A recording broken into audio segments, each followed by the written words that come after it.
So I want you to think about this, okay? If you've seen it, don't say anything. Let people react to it. Okay. So imagine there's a man in a hotel room with a gun, okay? And he's taking out the gun. He's doing what he's doing, and cops don't know what to do, and they send a robot to arrest the guy. Oh, snap. Watch this. This just happened.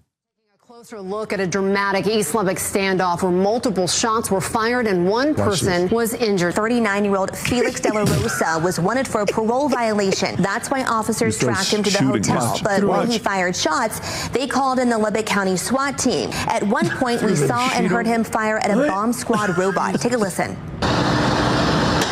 It sprayed tear gas into De La Rosa's hotel room. And then he goes Initially, on top De La Rosa of him. tried to fight the robot, even throwing sheets and what looked like towels at it, but that didn't stop the robot from deploying gas. We watched as De La Rosa crawled out of that window and onto the ground where the robot pinned him until officers took him into custody. Taking a closer look. What do you think about this? That is, oh my God, that's the future, dude. Oh First of my all, God. low tech, sometimes low tech conquers tech. You see what they did? He just threw a blanket over the robot. And do you remember that robot that looked like a big cone that was running around the subway? In New York. And apparently 3 guys had attempted to lift it up and throw it onto the tracks, and then they discontinued the program. And millions of because dollars. Because it weighed like 700 pounds. It could have derailed the train and injured people on the trains.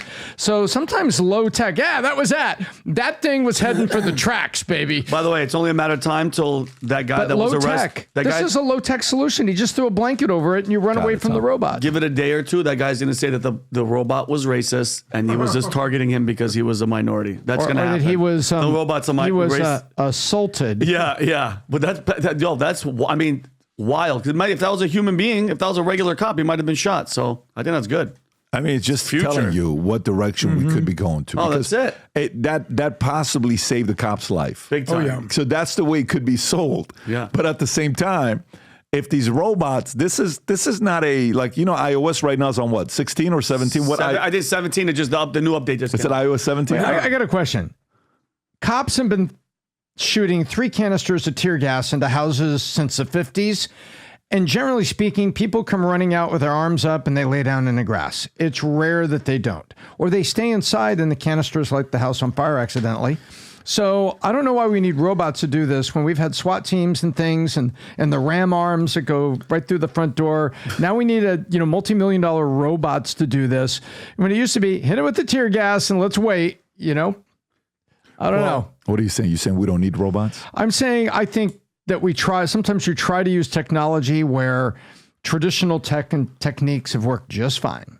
Got it. So you're not for it. You're not for having cops as robo-cops. You're not for that robo-cops. No, I believe in bomb squad robots. They've saved countless lives where they leave something out there and the robot comes out there and they have a camera and it moves it. And sometimes you see the thing detonates and it destroys the robot, but no cops. And yet the bomb is detonated and now the people around are safe. I believe it. I love that. But you think cops are going to be happy with that, though? There's already defund the police. Now you're going to have robots. Cops are going to be freaking out of jobs.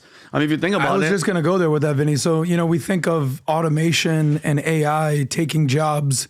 They're taking jobs away from human police officers. I remember back in the day in the 80s, remember the movie RoboCop? Of course. It was a ridiculous movie. But then there was also the movie Short Circuit with Johnny Five Alive.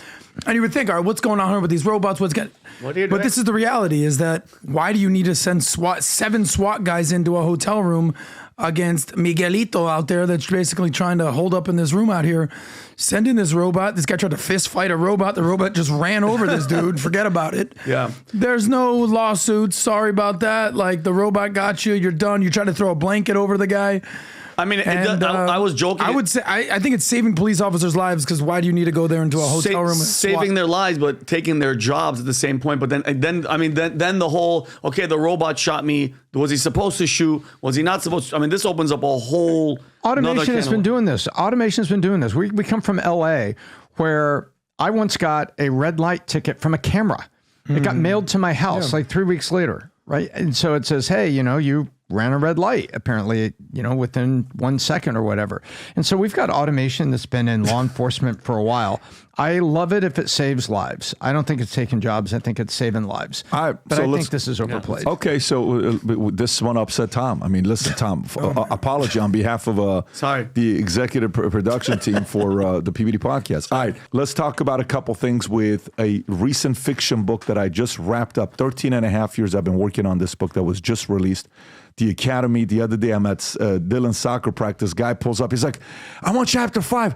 I can't even put the book down. I'm in a section with the story. I mean, the part that a lot of people are messaging me is the interview with Hitler in the book that you have to read on what he says on control a society and a country. He gives the strategy on how he did it. He's saying if somebody wanted to destroy a country today, how would you go about doing it? There's an interview process in a vault at the Academy. That section alone, I just can't. Again, I'm reading all the reviews that people are posting. Some of the people on the review on Amazon are saying, there's no way PBD wrote this book. How could he write a book like this with fiction? His background is a business. You have no idea how big of a compliment that is for me. I appreciate it when you say stuff like that, because the people that have been with me for 13 and a half years know how many times I asked them to read this book. Mm-hmm. How many times, look at Tom smile on and say, Tom, be honest, how many times have I asked you to read this book? I think you've asked me at least 10 times during various, it's like, I have an idea, take a look at this early draft. Mm-hmm. And it was an outline and 3 great chapters and an outline. And then I read it when it was full. Then you adopted this, you adopted that. It kept evolving like a great product. It's exciting. I mean, it's exciting when you go through, but here's what it is, guys. Some of you guys were asking about the books being available. Of course, you can buy it on Amazon, but the autographed, signed copies, we have limited amount because we couldn't get that many from our publisher. There's a limited amount of 200 copies signed available for you to pick up. You can go to vtmerch.com. Rob, if you could be kind enough to put the link below, guys will have access to the book, The Academy. Cannot wait to have you read it and send me the reviews. So if you like this clip and you want to watch another one, click right here. And if you want to watch the entire podcast, click right here.